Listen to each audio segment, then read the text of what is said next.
Nunca fomos tão gordos. Pesquisas mostram que, na contramão de campanhas e avanços científicos no tratamento da obesidade, os brasileiros seguem engordando. Há 13 anos, 11% da população estava obesa. Hoje, são quase 20%. Quem ganha peso sofre com a discriminação e a dificuldade de seguir um programa alimentar saudável em meio a tantos convites saborosos e industrializados. Uma rotina sem espaço para nutrição e a prática de atividades físicas pode responder por boa parte desse aumento de peso. E perder a luta contra a balança também contribui para o desenvolvimento de diabetes, hipertensão, depressão, entre outros problemas de saúde. Hoje, no Sala de Convidados, a gente conversa sobre obesidade e as novidades no tratamento da doença. É difícil ou fácil perder peso?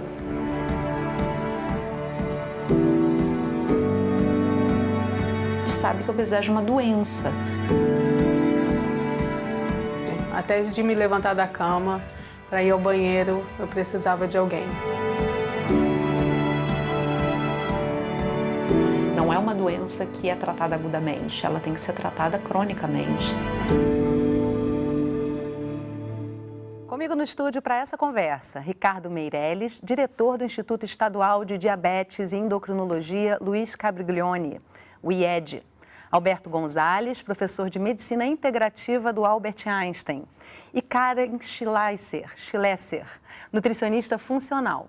E você também pode participar dessa conversa. Mande as suas perguntas e comentários pelo WhatsApp 021 99701 8122, pelas redes sociais do Canal Saúde ou pelo 0800 701 8122. A ligação é gratuita. Desejo incontrolável por produtos que não alimentam, falta de tempo, cansaço ou mesmo preguiça de praticar atividades físicas, uma separação, a perda de alguém importante.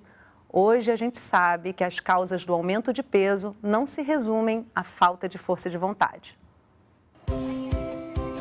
É na sala de espera do Instituto Estadual de Diabetes e Endocrinologia, o IED, que conheço a dona Antônia. Ela está com 101 quilos e conta que essa luta para perder peso é antiga. Há 17 anos que eu luto contra a balança e eu tenho que perder no mínimo 35 a 40 quilos. Tá difícil. Muito difícil. Um problema compartilhado por muita gente. Para se ter uma ideia, no Brasil, mais da metade da população está acima do peso. E a obesidade atinge 1 a cada 5 brasileiros, segundo dados da Pesquisa de Vigilância de Fatores de Risco e Proteção para Doenças Crônicas, o Vigitel. A pesquisa aponta ainda um crescimento de forma acelerada na taxa de obesidade, quase 70% entre 2006 e 2018. Obesidade, uma doença crônica e que deve ser tratada como tal. Durante muito tempo e ainda hoje, infelizmente, se coloca como se a obesidade fosse culpa da pessoa. Como se a pessoa que estivesse com acima de peso não tivesse autocontrole, fosse sem vergonha, não conseguisse controlar a alimentação. E, na verdade, hoje a gente sabe que a obesidade é uma doença. Já é entendida como doença há muito tempo, mas ultimamente os pacientes, inclusive o meio médico, têm conseguido colocar como obesidade sendo uma doença que precisa de acompanhamento médico, e um acompanhamento médico de forma crônica. E preferencialmente com um médico que é o especialista no tratamento da obesidade, que é o endocrinologista. Estudo feito por pesquisadores da Fiocruz Minas, Universidade Federal de Minas Gerais e da Faculdade de Saúde e Ecologia Humana revelou ainda que as características do ambiente têm papel relevante no desenvolvimento da obesidade. De acordo com a pesquisa, essas características influenciam os hábitos de vida das pessoas, hábitos saudáveis ou não. Se você mora num local que é muito violento, ou não tem uma estrutura para fazer uma caminhada, uma atividade mínima que seja física, isso vai prejudicar. O paciente tem interesse de fazer atividade física, uma academia custa caro e ele não tem um local próximo da casa, seguro ou bem iluminado ou com uma estrutura para um exercício. Isso é um fator limitador realmente. A endocrinologista conta que o IED atende por mês cerca de 1.500 pacientes com obesidade. Alimentação e falta de atividade física são as principais causas que podem determinar se uma pessoa estará ou não com excesso de peso. E que pais obesos geralmente criam filhos obesos, já que os hábitos fazem parte da rotina da família. Tudo isso está associado a uma vida mais sedentária e alimentos que viciam, ricos em gordura, açúcar e farinha refinada, por exemplo. Mas existem outros fatores nesse quebra-cabeças, como renda, violência urbana e escolaridade. A dona Antônia, que conhecemos no início desta reportagem, conhece essa realidade de perto. Com o orçamento do mês apertado, é preciso fazer mágica para comer de forma mais saudável. Principalmente o dinheiro mesmo, que é curto. Às vezes você tem que decidir o que você vai comprar. Ou você compra uma coisa para comer, ou você paga uma conta, e aí você tem que pagar uma conta, já deixa de fazer um sacolão, já comprar uma coisa mais saudável. E aí você acaba comendo o que tem em casa. Então, o problema da grana é bem complicado, é bem difícil. A conversa tá boa, mas agora tá na hora da consulta de retorno. Não é mesmo, dona Antônia? Sou eu, tô indo. Deixa eu dar um abraço pra dona Antônia. Vai pra consulta. Dona Antônia, boa sorte. Gente, primeiramente, muito obrigada pela presença de vocês aqui com a gente, doutor Ricardo, doutor Alberto e Karen. Eu vou começar com você, doutor Ricardo, primeiro para a gente trazer uma base aqui para a nossa conversa, né? Por que estamos tão gordos e o que a gente tem de novas descobertas para a gente amenizar essa situação para o futuro? Na realidade, as pessoas, de um modo geral, estão mais gordas no mundo inteiro, não é só no Brasil. E isso se deve a uma série de fatores, né? Entre eles, o fator atividade física. As pessoas estão cada vez menos fazendo atividade física, a ponto da Organização Mundial de Saúde prescrever 150 minutos de atividade física por semana para ser minimamente efetivo do ponto de vista de saúde.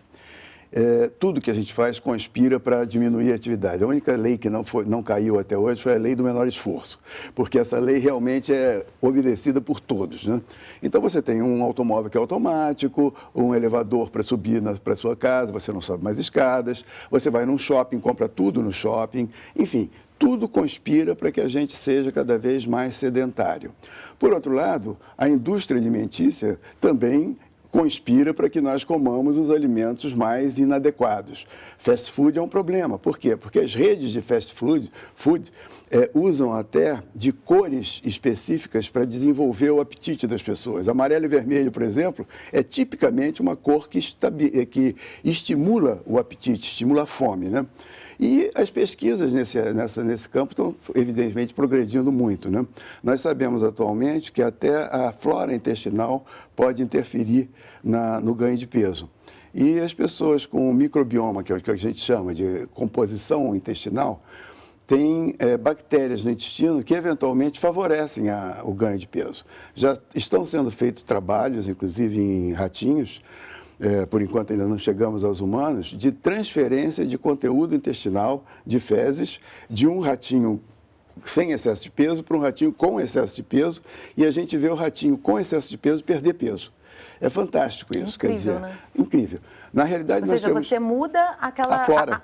As bactérias, você transfere bactérias de uma flora para outra, isso. Né? Você transfere uma flora diferente para aquele ratinho e isso faz com que ele perca peso. E aí a gente tem uma série de outros fatores que interferem. Nós, lá no IED, estamos fazendo atualmente um trabalho com o pessoal da Escandinávia exatamente sobre microbioma, exatamente sobre essa flora intestinal. Porque... Eu vou interromper o senhor, porque esse assunto é super interessante, eu quero trazer ele com um espaço merecido ao longo do programa, mas vamos já deixar esse suspense aí para a gente saber dessa pesquisa do Brasil junto com outros países nesse sentido.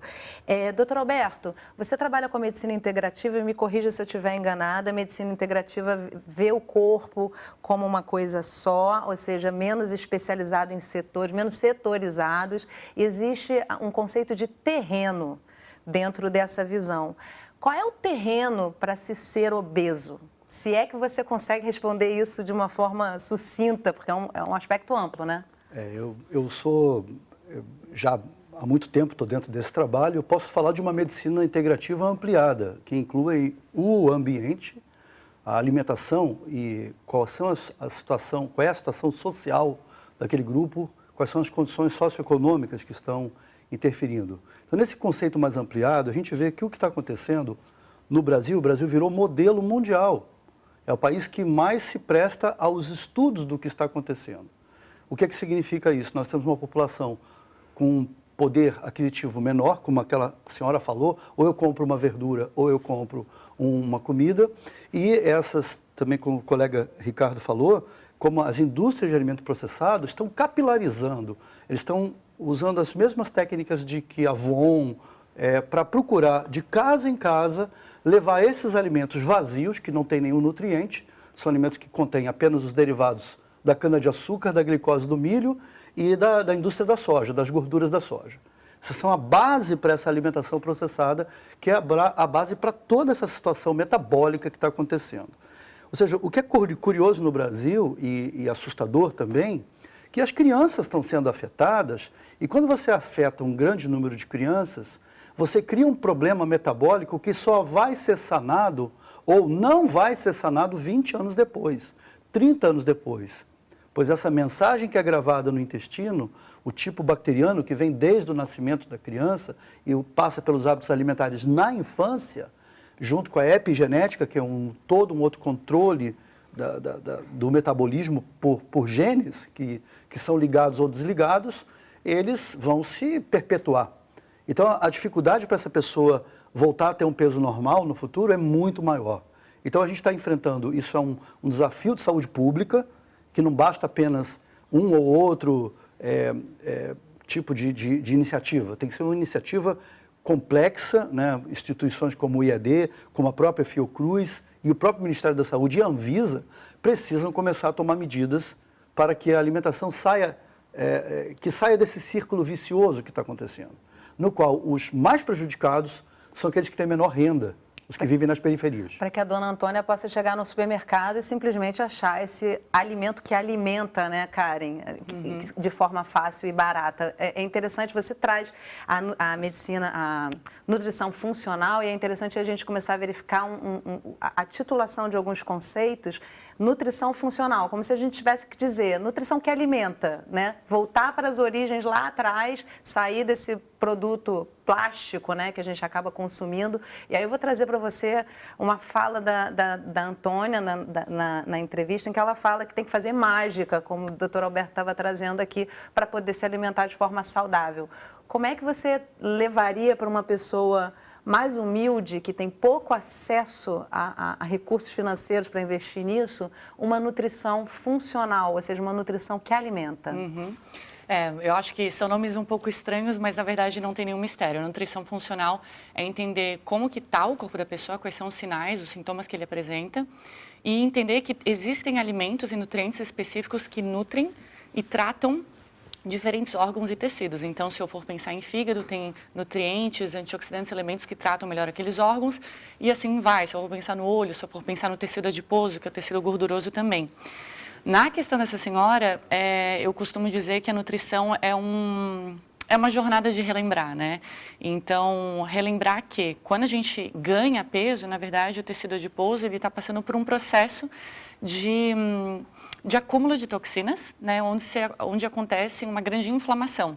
Então, tecido adiposo no estado normal, né, numa eutrofia, num peso equilibrado, a célula está aqui, bonitinha, paradinha, ela está se nutrindo, os nutrientes estão passando. O tecido adiposo, ele é uma glândula protetora que distribui nutrientes, nos protege de muitas coisas. Quando a gente começa a se alimentar de certos alimentinhos, que na verdade são cheios de pozinhos estranhos e de nomes estranhos, o corpo não entende aqueles nutrientes, né? Na verdade, aqueles ingredientes da indústria. Então, só para citar alguns nomezinhos, os adoçantes, sacarina, maltodextrina, frutose, que frutose da indústria não é frutinha, isso também é um outro engano. O corpo não entende esses ingredientes e ele acaba se protegendo, ganhando peso, passando por um processo inflamatório. Então, o primeiro passo para que a pessoa queira emagrecer é começar a dar informação que o corpo está livre de toxina. Então, retirar principalmente os produtos industrializados. Então, eu acredito que Existe a questão do dinheiro, né, que a gente tem que começar a falar um pouco mais, mas é começar a tratar a alimentação como uma alimentação base e relembrar que nutrição é comida de verdade, é a cenoura, é o tomate, é a couve, é o brócolis, a couve, e não aqueles produtinhos de prateleira, né, que são ricos de A a Z e a nossa cabeça acaba entendendo que aqueles produtos são completos, né? Mas eu acho que o grande desafio aí é uma pessoa que sai de casa às 6h30, 7 horas da manhã e volta meia-noite, né? Como é que faz esse alimento? Pegar um gancho? Por favor. Porque, hoje o Instagram se tornou uma grande forma de comunicação entre as pessoas. E eu descobri no Instagram 2 gêmeos que vivem em Campinas, são da área periférica. Eles são gêmeos, eles se anotem o nome, é veganos periféricos. Vegano periférico. Então eles fazem pratos assim, com melancia, com banana, com tomate, com arroz e feijão. Eles vão trabalhando essa culinária e o número de seguidores deles aumenta. Eu acho que, espero que aumente mais ainda depois dessa entrevista, porque eu acho que é isso que tem que acontecer. Começa a acontecer a capilarização no sentido contrário.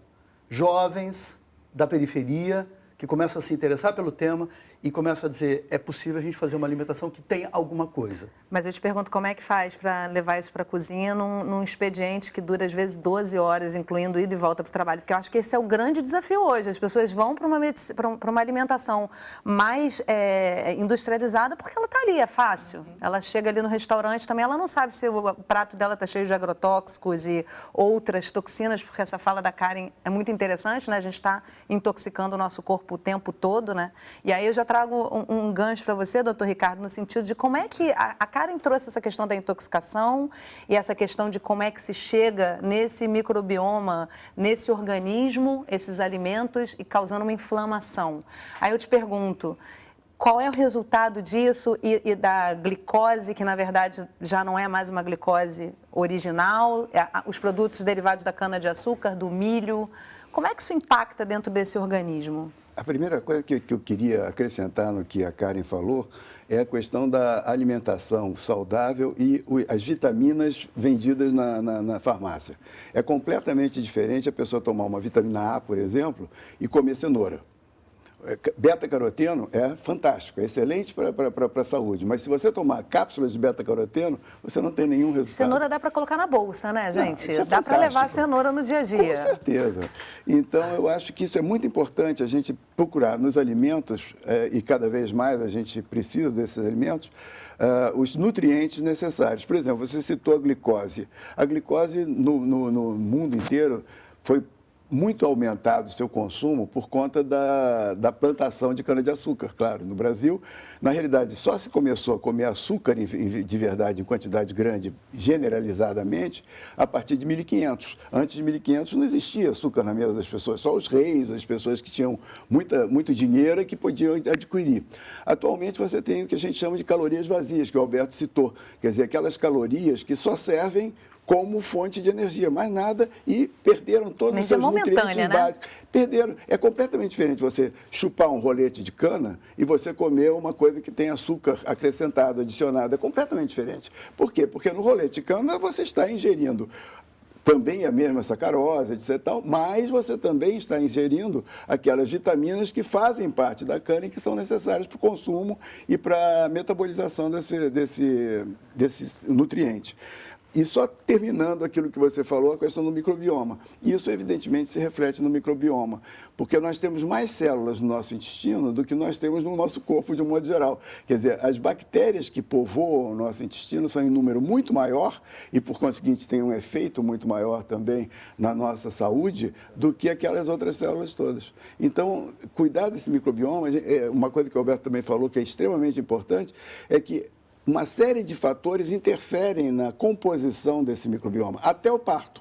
A criança que nasce de um parto pélvico, ou seja, transvaginal, é completamente diferente em termos de microbioma de uma criança que nasceu de parto cesáreo, porque ela não passou por aquelas bactérias normais da vagina da mulher e que ela se alimenta, evidentemente, que ela também ingere de alguma forma aquelas bactérias. Essa fala é muito interessante, porque às vezes você vê uma pessoa lutando contra a balança, como eu citei, né, esse termo, lutar contra a balança, ao longo da vida toda, e ao longo da vida toda ela está tendo ali estímulos para que o organismo dela muitas vezes peça por açúcar, né, Karen? Isso acontece, né?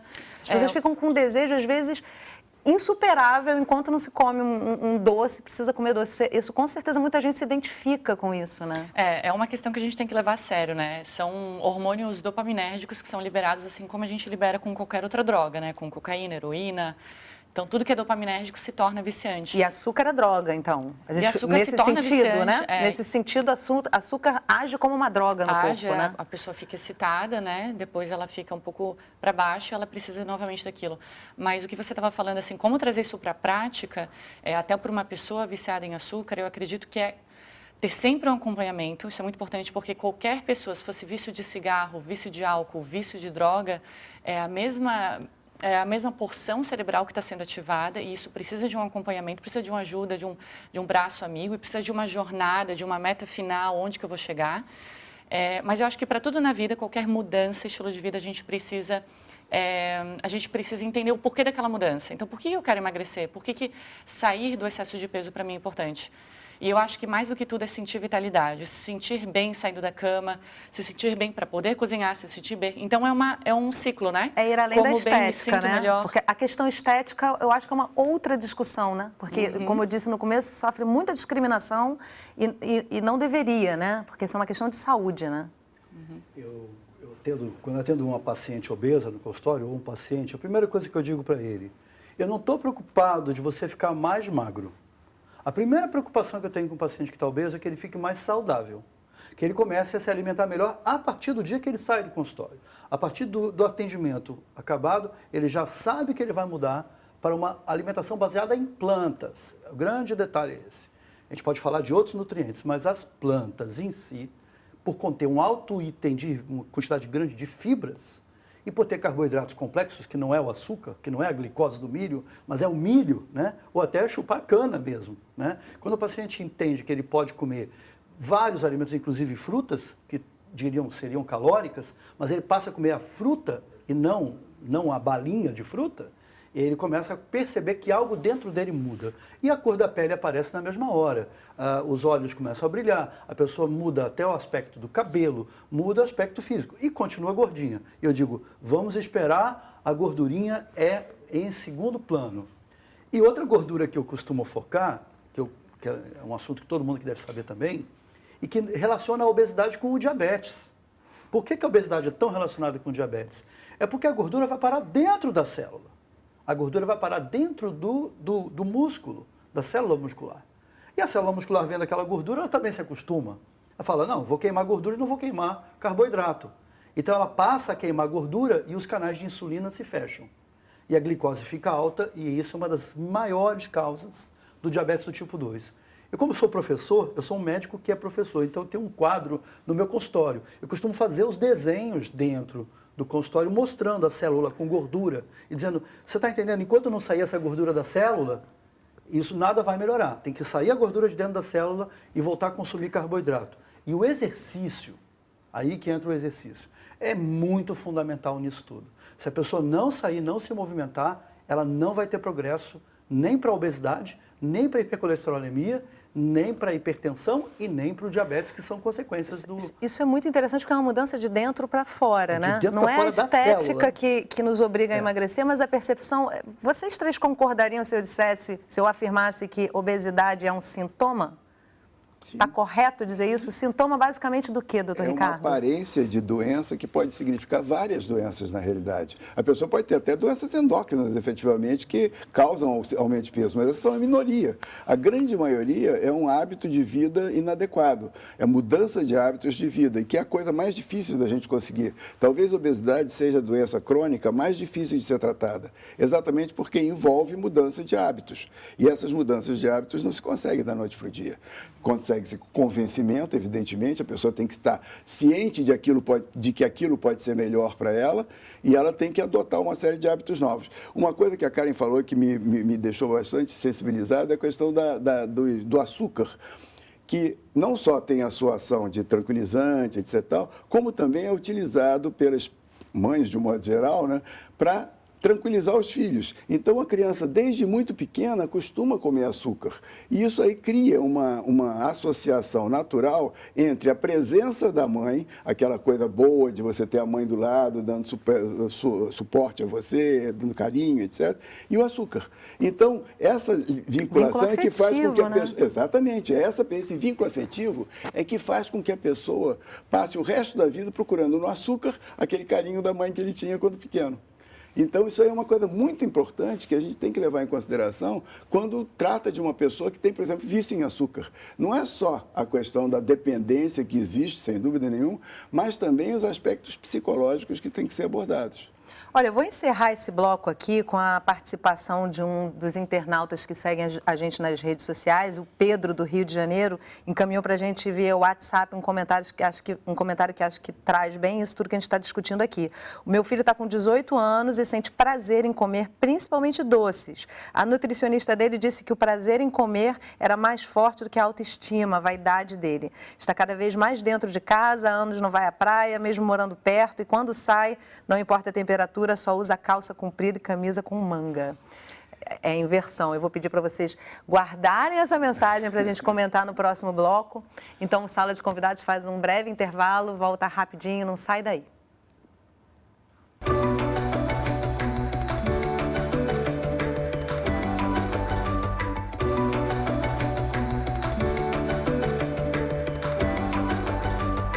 O Sala de Convidados está de volta conversando sobre obesidade. No estúdio comigo, Ricardo Meirelles, diretor do Instituto Estadual de Diabetes e Endocrinologia, Luiz Capriglione, o IED.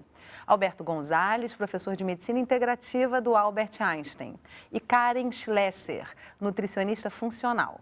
E você também pode participar dessa conversa. Mande as suas perguntas e comentários pelo WhatsApp 021 99701 8122, pelas redes sociais do Canal Saúde ou pelo 0800 701 8122. A ligação é gratuita.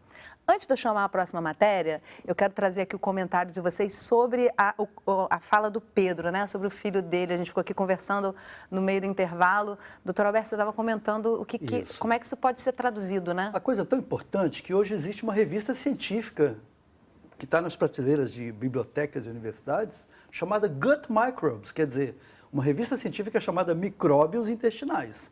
Ela trata apenas desse tema.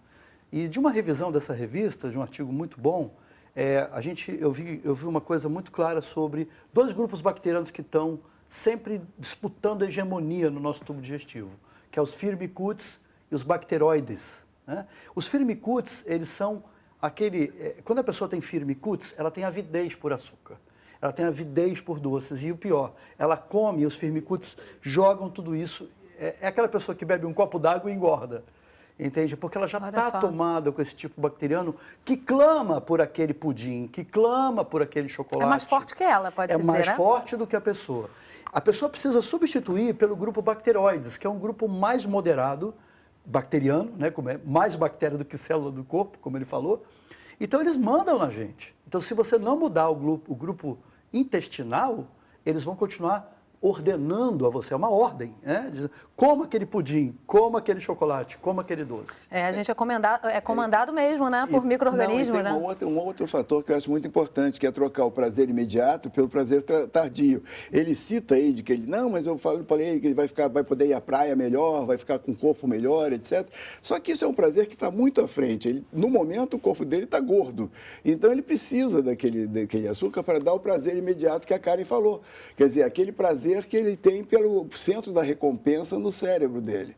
Então, ele é incapaz, e todo adolescente é isso mesmo, né? Quer dizer, ele é muito mais imediatista do que de esperar alguma coisa, né, para acontecer, e ele prefere o doce.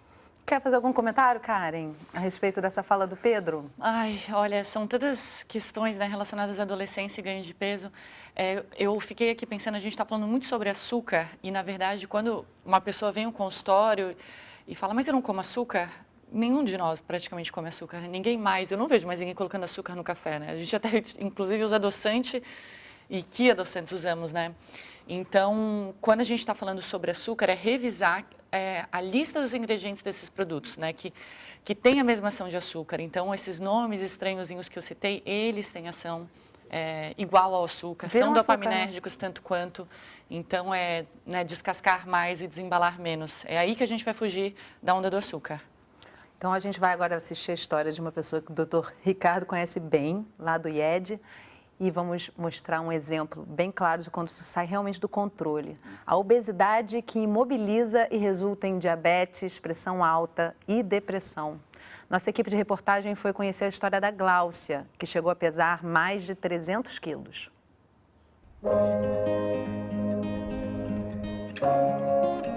É na portaria do prédio em que a Gláucia mora que ela recebe a nossa equipe. Para ela, essa caminhadinha já é uma conquista e tanto. É que há pouco tempo ela não fazia atividades simples do dia a dia. Andar, caminhar, tomar banho sozinha. Sempre dependi da minha família para me ajudar. Nas coisas mais básicas, eu sempre fui dependente. Até de me levantar da cama para ir ao banheiro, eu precisava de alguém. A Gláucia chegou a pesar 330 quilos. Ela já perdeu quase 200 depois de fazer uma dieta acompanhada pelos profissionais do Instituto Estadual de Diabetes e Endocrinologia, o IED, e passar por uma cirurgia bariátrica. Agora, a Gláucia segue em tratamento para eliminar mais 60 quilos. Não tinha a menor ideia que eu pesava isso tudo. Sabia que estava fora do normal, mas eu não sabia que eu passava de 300 quilos, não tinha nem ideia. Fui descobrindo um ferro velho que a minha amiga me levou para a gente poder ter ideia de quanto estava pesando para iniciar o tratamento. Foi o único lugar que eu consegui me pesar. E com a obesidade veio uma outra doença, o diabetes. Geneticamente, né, minha mãe é diabética, então eu já fiquei com medo de ser coisas piores. Eu fiquei muito assustada. O mesmo aconteceu com a dona Lúcia Helena, que tem 66 anos e está com 134 quilos, apaixonada por doces e diagnosticada com diabetes. Quanto doce saboroso que tem ali.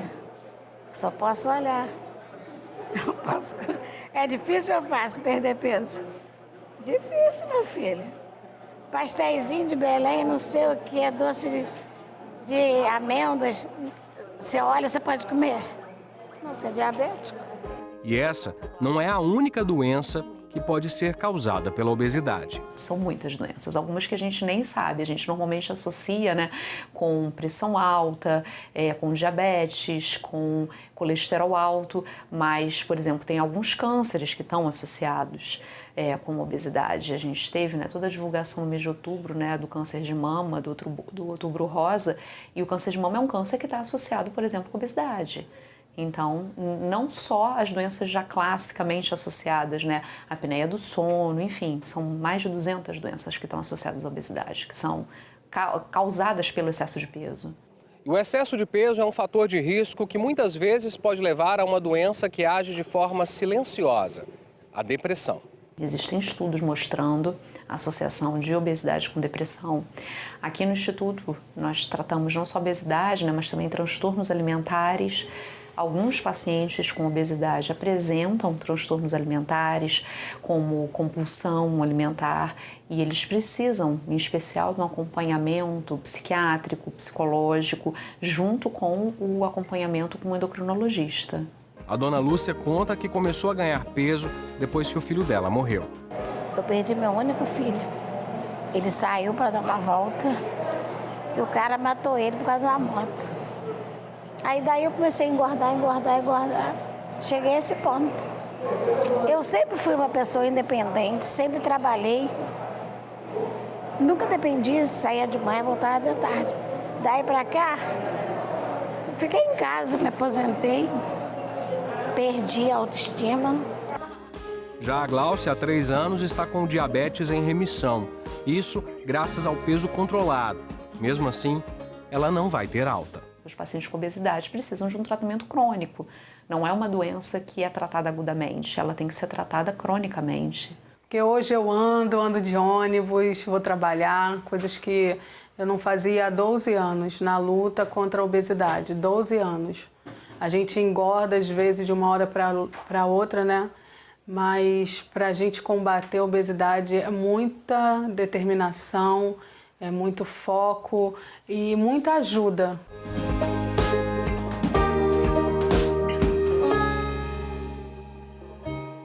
Eu conheci a Gláucia 1 ano atrás, eu fui fazer uma reportagem no IED, né? Eu fiquei muito impressionada com o caso dela, ela falando que teve um período em que ela grávida chegava a engordar mais de 20 quilos no único mês, né?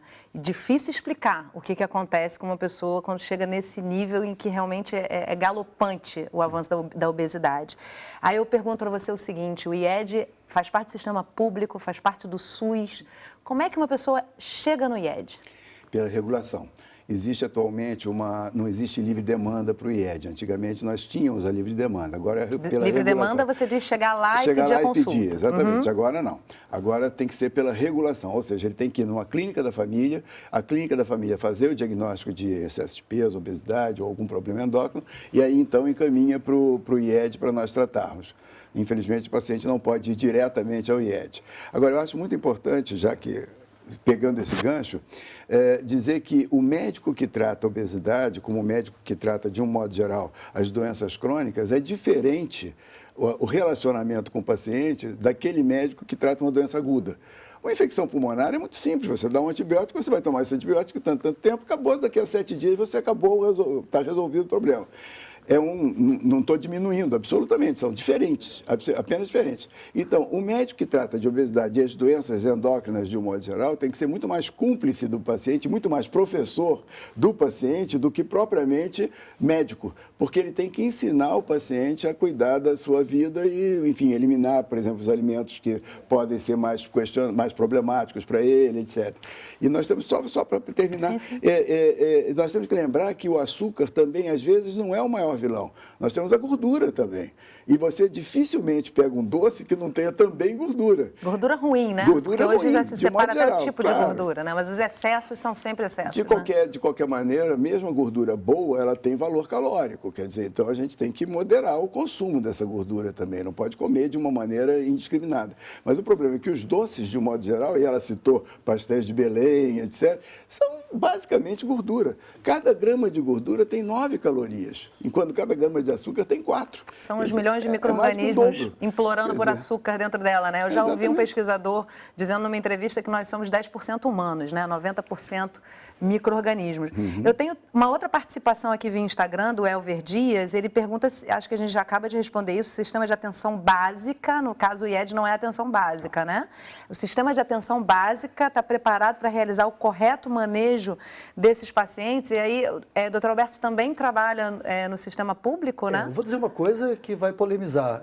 Não está preparada, mas deveria estar. Porque todas essas medidas, numa situação ideal de saúde pública no país, já deveriam ser levados para postos de unidade básica de saúde.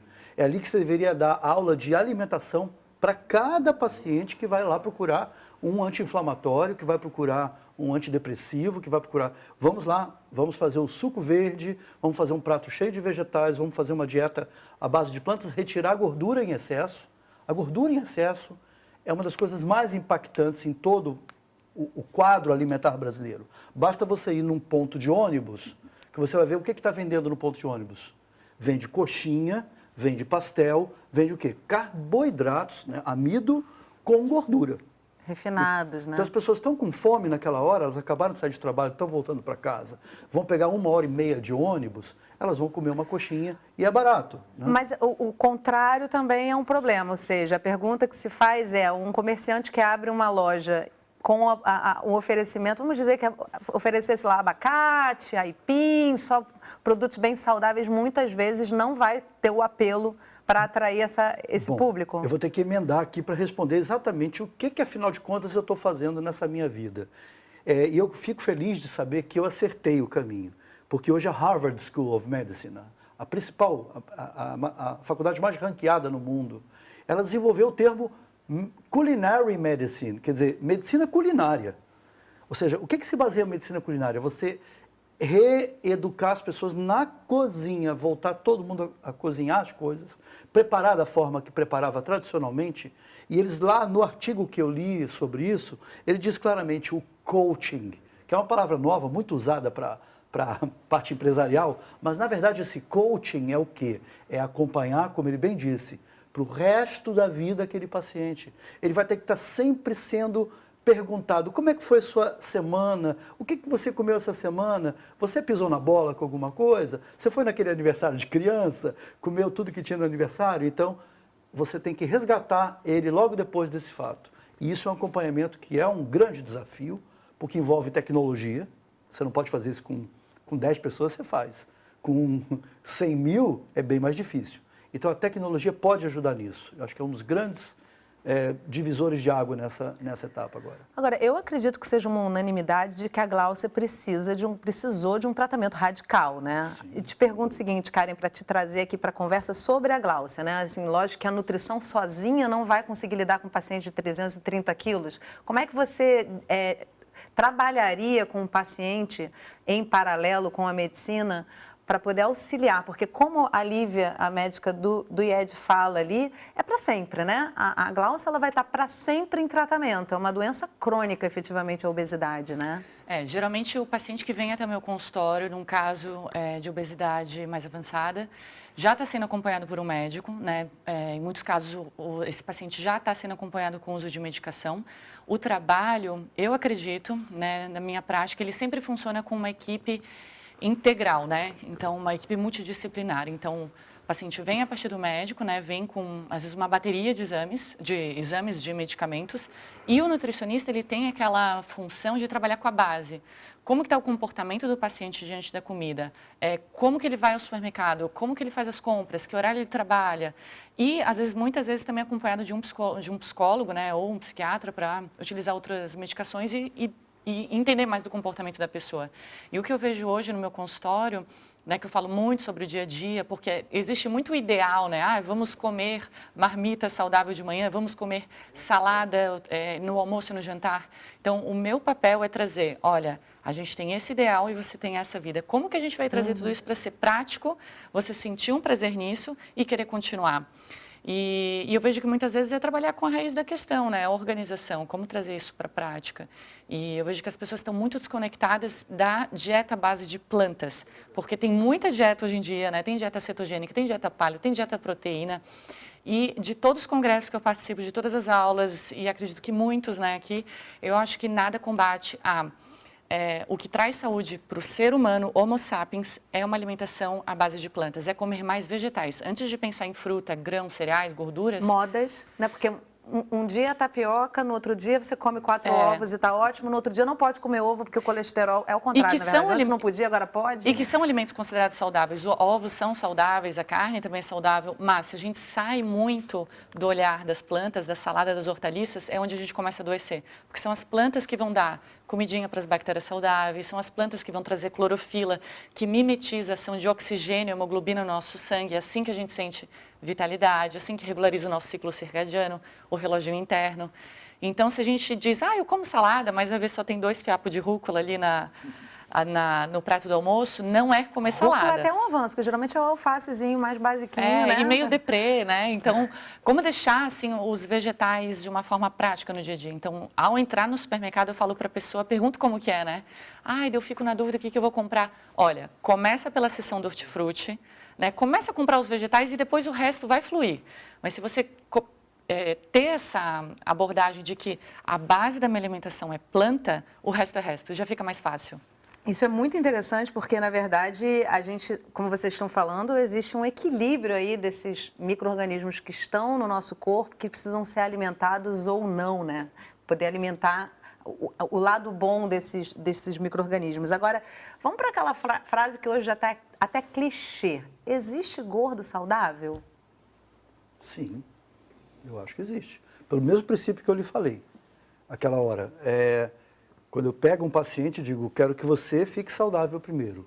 Então, existem pessoas, né, a medicina... Peraí, eu vou te interromper, porque agora eu fiquei confusa, porque isso é realmente polêmico. O doutor Ricardo está aqui falando que não. A medicina ayurvédica fala do biotipo físico chamado kapha. O kapha é a pessoa que ele nasce com aquela tendência a ser gordinha. Então, é muito, muito chato que às vezes você recebe uma menina que ela é gordinha, ela é muito linda e ela está saudável. Ela fala, eu quero emagrecer, eu quero ficar igual uma modelo. E você vai ter que dizer para ela, o teu biotipo, a tua história de genética fala que você tem que ser uma cheinha. Então, vamos tratar de você ser uma cheinha saudável. Então, eu vou mudar minha pergunta. Vamos mudar minha pergunta. existe pessoa com sobrepeso ou obesidade saudável? Ou seja, a pessoa está obesa, até está tendo lá o colesterol, está tudo ok. Eu digo sobrepeso e obesidade. Eu acredito o seguinte, quando um obeso vai fazer seus exames laboratoriais e está tudo ok, a pessoa fala, mas eu fui no médico, meu colesterol está equilibrado, triglicerídeos e tudo mais. Isso existe, só que existe também a saúde dinâmica. Então, o exame laboratorial ele vai mostrar o que aconteceu no processo final, muitas vezes. Só que existe também a saúde do que está acontecendo agora. Como que está a saúde do meu fígado? Ele está excretando bem o que tem que ir embora? O meu intestino está absorvendo o nutriente que eu preciso para o meu cérebro, para o meu coração? Está excretando o que tem que ir embora? Então, tem coisas que às vezes o exame não vai mostrar e que muitas vezes o sintoma vai mostrar. Quando a pessoa fala que ela sente sintomas simples, acordar no meio da noite, fazer muito xixi à noite, ter muito sono à tarde. Existe aquele soninho depois do almoço, que até os médicos consideram que é saudável, mas é diferente de uma pessoa que fala que não tem sono, mas está tomando 5 cafés ao longo do dia.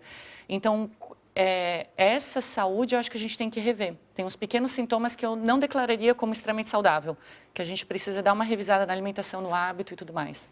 Doutor Ricardo? O mais importante nisso tudo é que a saúde da pessoa não se mede apenas por exames laboratoriais. Isso é fundamental. O indivíduo, nós lá no IED tratamos de pacientes com obesidade. Nós não tratamos de sobrepeso. Não tem sentido tratar de sobrepeso. Então, o sobrepeso eu concordo plenamente que pode ser até saudável. Se é o biotipo dele, tudo bem. Mas a obesidade jamais é saudável. Por quê? Porque com o tempo o indivíduo vai ter problemas ortopédicos, ele vai sobrecarregar o joelho, ele vai ter outros problemas que advém do excesso de peso. Inclusive, tem uma facilidade maior de se tornar diabético, como já foi dito aqui, inclusive. De modo que o obeso saudável, ele pode parecer saudável naquele momento, ele se sentir saudável naquele momento, mas o obeso jamais é saudável. Ele sempre deve perder peso, porque aquela gordura que ele tem, mais tarde pode causar um câncer nele.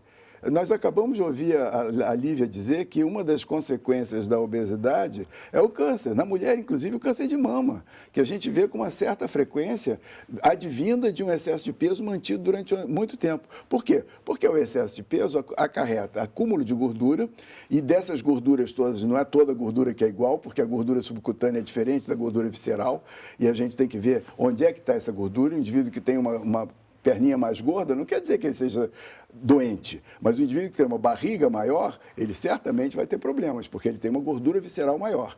Então, nessa gordura visceral é que vai dar diabetes, hipertensão, todos os parâmetros que a gente usa para identificar a síndrome metabólica, que aumenta a doença cardiovascular. Mas isso não vai acontecer imediatamente, isso vai acontecer com o tempo, com o passar do tempo.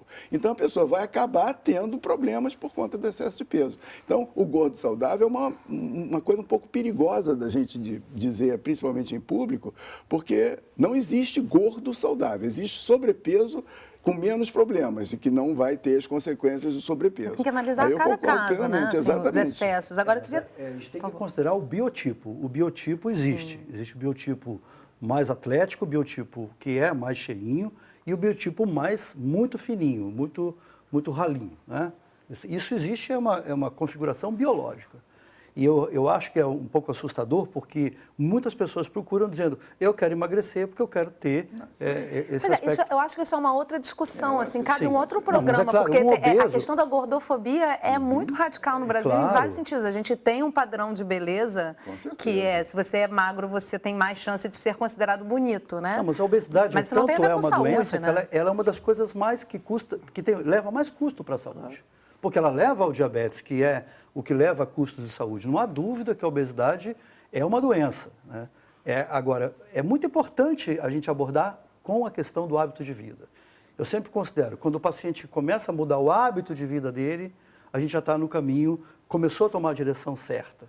Porque a gente sabe que toda aquela cascata de eventos que foi se desenhando desde a infância, começa a ser vagarosamente desmantelada. O círculo vicioso se torna um círculo virtuoso.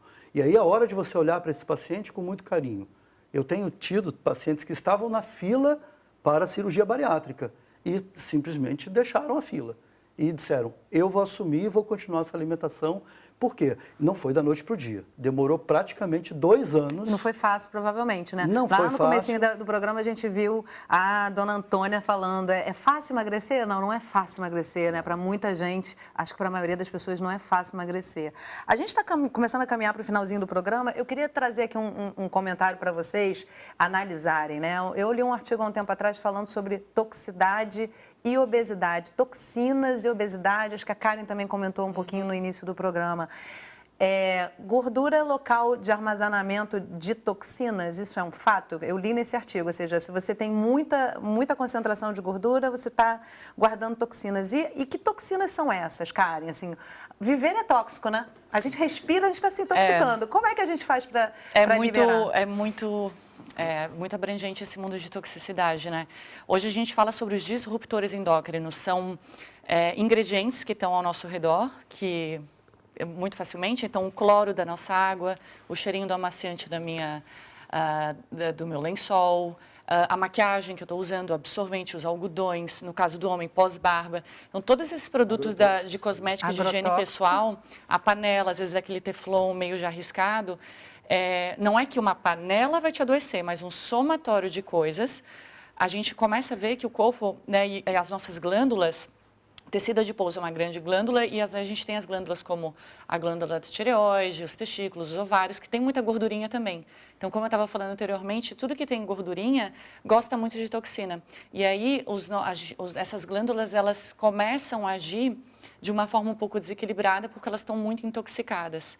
Aí se vê muitos índices maiores de hipoespermia, que é a baixa contagem de espermatozoide nos homens, em virtude das toxinas, tanto alimentares, né? Então eu falei assim algumas questões que a gente tem na nossa casa. E na obesidade? Eu queria só trazer o exemplo para a obesidade. Isso impacta na obesidade? Isso impacta com certeza. A gente já vê que o tecido adiposo ele está todo contaminado de toxinas da nossa alimentação, né? Dessa comida industrial. E também da vida que a gente está. Mas é outro assunto, né? Como se livrar e ter uma vida, uma casa mais limpa, que é muito importante. Acho que é uma grande tendência no mundo, a gente está falando mais e mais sobre essas maquiagens ecológicas, veganas. Coisas que as pessoas não estão ainda preparadas para perceber, né, Karen? Mas já está aí colocada essa informação, né? São pequenos tóxicos ali, né? Eu vejo que às vezes a pessoa fica, mas isso aí é besteira, uma coisinha não vai fazer diferença. Se vê já em estudos que faz diferença, sim, porque é um somatório de coisas. Até na discussão do agrotóxico, muitas vezes, isso é pouquinho, tá dentro de um limite razoável, mas esse soma agrotóxico, mais a maquiagem, mais, né, uma série de itens que vão realmente acumulando no nosso corpo e o corpo precisa lidar com isso, né? Uma coisa que é muito desconhecida também é que a obesidade tem um nível de inflamação. A obesidade é um tecido inflamatório. Isso é fundamental, porque a gente tem que lembrar que não é uma inflamação como a gente está acostumado, uma inflamação do joelho que dói, fica vermelho, grande, etc. Não, é uma inflamação crônica também.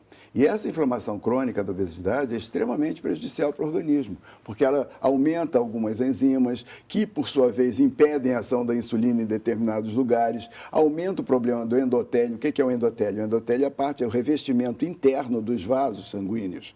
E isso vai acabar redundando em problemas circulatórios no futuro. Então, a gente tem que lembrar da obesidade também como uma patologia inflamatória de baixo grau. Doutor Alberto, a gente está terminando o programa, eu queria te pedir um favor. Queria que você sugerisse, aqui a gente fez, estou considerando essa última rodada, porque acaba bem rapidinho. Se a gente fosse ter que escolher 2 ou 3 ou 4, quantos alimentos você acha que seriam realmente essenciais para essa pessoa que está ali com a compulsão do açúcar, ou seja, ela não consegue parar? Que alimentos ela pode inserir? Aí, Karen, vocês podem comentar também, tá? Vou começar pelo doutor Alberto. Que alimentos você acha que ela pode inserir para começar já a amenizar esse desejo por açúcar e outros alimentos gordurosos, refinados, que não vão fazer bem? Eu vou falar aqui um estudo da Sociedade Americana para o Diabetes versus um grupo de médicos que estão revolucionando a medicina nos Estados Unidos, entre eles o Dr. Neil Barnard. Ele traz o seguinte padrão, não seria é um padrão, retirar excesso de gorduras animais e proteínas animais da dieta. A proteína animal não é para virar vegano, vegetariano, senão já gera mais polêmica ainda, mas retirar a grande massa de carne e gordura animal. Depois retirar gorduras como um todo, aumentar a quantidade de fibras na dieta e tirar os carboidratos simples, que são os açúcares. Gordura como um todo, você inclui azeite, Até azeite, abacate. as pessoas... Não, é claro, gordura saudável, sim. O problema é a pessoa tal da coxinha, e a fritura, e o pastelzinho da feira. Saturadas, né? Essas gorduras têm que serem retiradas. A gente pensa que elas, não vão fazer tanto mal quanto o açúcar. E vai lá e come, vira o azeite todinho, né, no prato. Isso é muita coisa. A pessoa precisa diminuir as gorduras na dieta. Então, eu estou trazendo uma tendência. E essa tendência ela é muito bem atendida pela alimentação baseada em plantas, que ela também levantou aqui. É uma alimentação que tem fibras, que vai diminuir a quantidade de carne e gorduras animais, que vai aumentar a presença de uma alimentação de oxidantes na dieta, de antioxidantes, perdão, e vitaminas, e que vai corrigir os problemas metabólicos. É a alimentação curativa. Voltando, eu queria finalizar, já que a gente está finalizando, homenagear o nosso querido Dr. Hipócrates, né? O pai da medicina ocidental. Porque, para mim, foi o primeiro grande médico integrativo que o mundo teve. E ele dizia o que a gente está dizendo aqui: o teu alimento é o teu medicamento. E também dizia: somos o que são os nossos intestinos. Imagine, ele já, há 2.400 anos atrás, ele já intuía, não apenas intuía, ele comprovava os tratamentos dele e era basicamente a mudança dos hábitos de vida. Ele curava senadores de Atenas que vinham com diabetes, com obesidade, desciam na ilha de Kos e ele dizia: tu tem a chance de voltar agora, se você ficar aqui vai ter que se submeter. E que maravilha, né? A gente perceber que em alguns aspectos a gente está tendo que voltar no tempo para a medicina avançar, né? Em alguns aspectos a gente precisa voltar às origens, volta historicamente, né? Mas cientificamente, aceitando hoje o avanço, a ciência né? está apoiando tudo o que Hipócrates dizia.